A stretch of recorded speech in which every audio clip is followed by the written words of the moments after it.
My name's Big Boy Barry, and along with my guest presenter Trevor, we'll be bringing you a look at all that's new and wonderful in the fantastic world of electronic sport. Yep, and I'm Trevor Henderson, and I will be the host of Virtual World of Sport as from Friday, 6 o'clock next week, with my amiable friend Stuart Hall. But for now, we'll be giving you a taster of exactly what you can expect. Mind you, later on we have internet websites involving sport and a few featurettes, including one incredibly good Virtuous Striker challenge.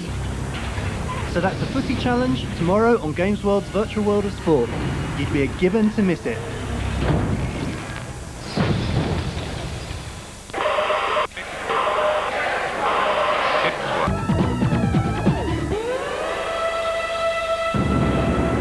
Good evening everybody, it's Tuesday, it's 6:30 and it's time for us to conjure up some console cavers, because this is Games World, the show that can boast the host with the most. And of course, Donna Air. Oh, hi, yes, here we are at the Edge Arcade in Harrow.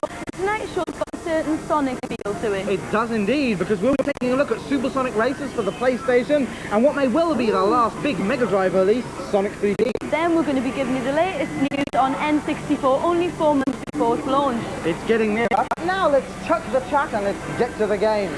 As usual, our resident reviewers, Kate and Ravi, will be giving you their opinions on supersonic races, the Micro Machines wannabe with the distinct wacky races flavour, and also Sega's last-ditch attempt to woo a Mega Drive public with the latest from the Aging Blue Hedgehog, Sonic 3D. Here are the guys to tell you more.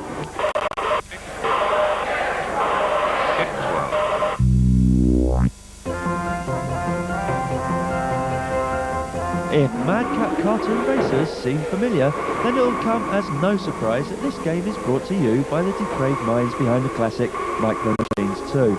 This time around you can choose from 8 characters, from the short and twisted Dr. Diabolical to that rotund rogue Oswald Doberman. Players compete on one of 30 tracks, travel from the Wild West to Treasure Island, or even out into the depths of space.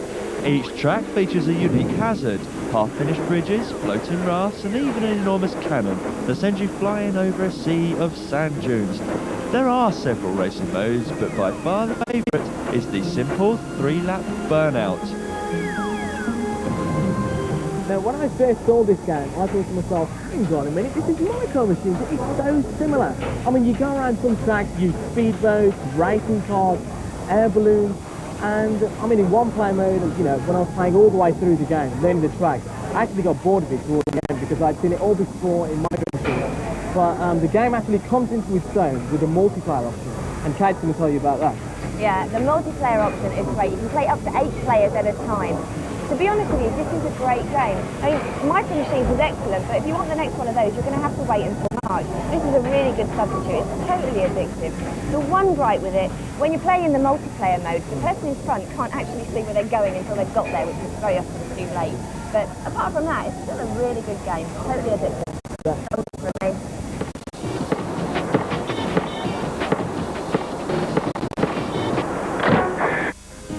In what could prove to be the Mega Drive's last stand, Sega's furry mascot finally stepped up to 3 dimensions. Yes, Robotnik is at it once again, and this time his hapless victims are the Flickies, tiny birds who inhabit a remote island. As Sonic races around each isometric island zone, he must free each of his diminutive friends and lead them towards the level teleport.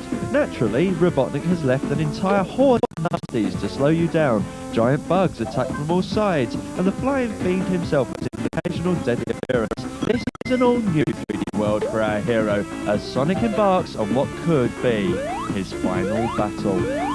Along with Toy Story, this really shows what the Mega Drive is capable of. I mean, this is superb. I've played so many platform games back, this is really shined out in the face. Basically, combined with the well-designed levels and some real in-depth gameplay, it is so enjoyable. And I'm really, really impressed with it. What did you think, Kat? Oh yeah, I agree with you totally. I mean, platform games are basically fun, and the next generation of kids could really learn a lesson from this. It's fast, it's frantic, it's oodles of gameplay. It's great. A big thumbs up for me. Definitely.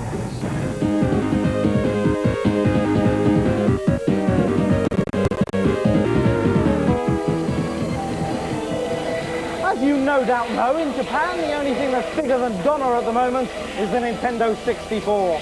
This so-called dream machine is Nintendo's big attempt to wrestle some players from Sony and Sega. As usual, Games Older's first on the scene, and here's a quick rundown of what to expect from the 64-bit Bulldog. Hey! At the Shoshinkai show in Tokyo, Nintendo, the creators of Mario Brothers and the Game Boy, launched a revolutionary new video games console, the Ultra 64.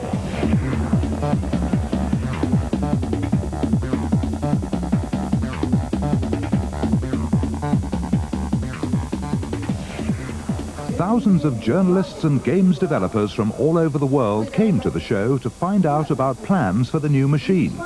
Nintendo, the biggest games company in the world and widely recognized as the most successful. No one could afford to ignore the Ultra 64. Nintendo designed the Ultra 64 in partnership with Silicon Graphics, the company responsible for the special effects on films like Jurassic Park and Terminator 2.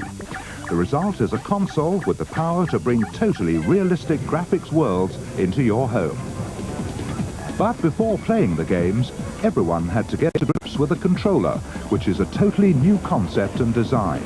The stick controller is the biggest difference. It makes it much easier to direct your character in three-dimensional space.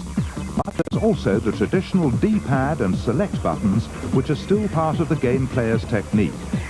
The three handles on the controller are another new feature, and they allow you to change your grip depending on the type of game you're playing.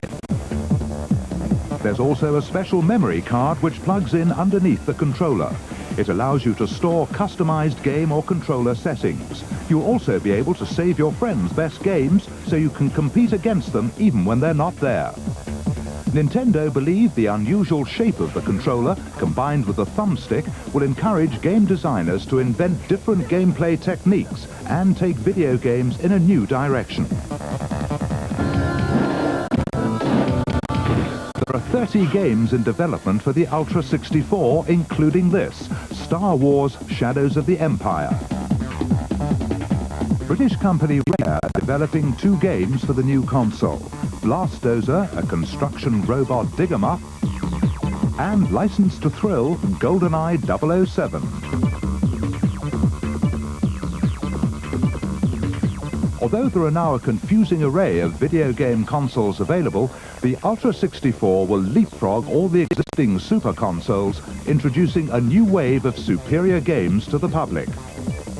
The Tokyo launch was a huge success, and the Ultra 64 received unanimous backing from games developers. At the show, it was announced that the Ultra 64 will be in the shops by April next year, so the dream machine will soon become a reality.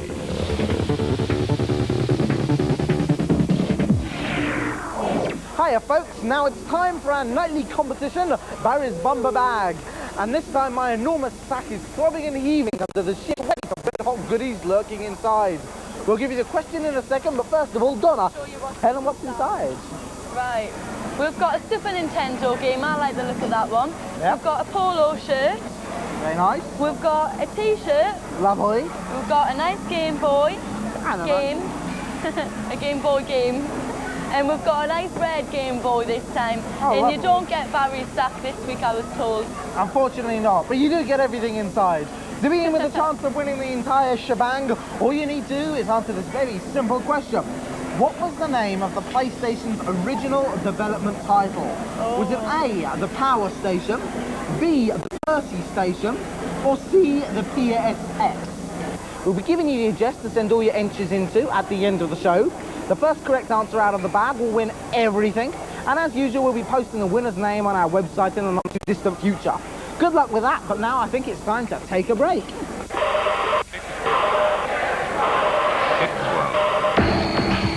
Hey, Daddy. Cheers, mate. Like an oasis in the desert of life. Hey, look at that out the window.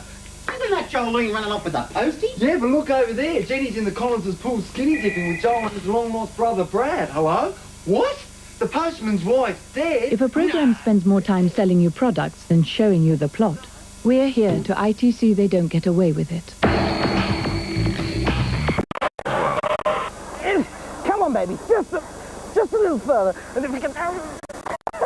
Welcome back to the Fresh Fresh Prince, eating a refresher, sunbathing somewhere in the Arctic. On yesterday's Eliminator, we saw 5 contestants chopped down to just 3, and now we're about to find out which lucky guy gets to go through to Friday's Beat the Elite.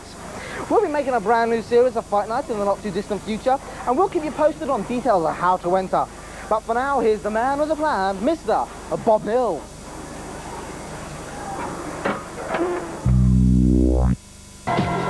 So that's one lucky kid through. Find out who he'll be facing tomorrow when we bring you the second Eliminator. But that's just about it for this fun-packed edition of Games World. We'll hand you over to Global Village, our resident news network. But from all the team here at The Edge, it's away goes, we are out of here. Yes, but don't forget we'll be back tomorrow with Internet Night, so we'll see you tomorrow. Bye! Bye!